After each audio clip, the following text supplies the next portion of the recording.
Senior staff নার্সে preliminary পরীক্ষায় English section থেকে যে 20টা এমসিকিউ আসে, এখানে আপনি কিভাবে ভালো করতে পারবেন।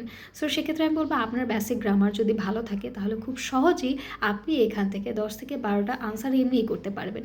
তারপর যেহেতু আপনার এক্সাম, আপনাকে তো আসলে পড়তে হবে কিংবা প্র্যাকটিস করতে হবে, সেক্ষেত্রে আমি বলবো আপনি ইংলিশের যে কমন পার্টগুলো থাকে, যেমন parts of speech, number, article, তারপর হচ্ছে ডিগ্রি, হ্যাঁ আসলো যে এই ওয়ার্ডটার সুপারলেটিভ ডিগ্রি কিংবা কম্পারেটিভ ডিগ্রি কী, ঠিক আছে, এভাবে।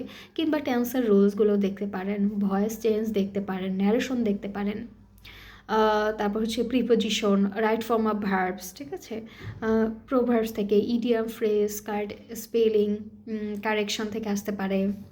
তারপর আসতে পারে যে ইংলিশ লিটারেচার, এখান থেকে খুব বেশি প্রশ্ন যে আসবে এমনও না, দুই একটা আসতে পারে কখনো, আবার কখনো নাও আসতে পারে। বলতে পারে যে উইলিয়াম শেক্সপিয়ারের এখানে নিচে কোনটা তার হচ্ছে ড্রামা, হ্যাঁ, বা জন মিল্টন কোন ধরনের কবি, বা হ্যামলেট কার লেখা, ঠিক আছে, এইভাবে কোশ্চেনগুলো আসতে পারে।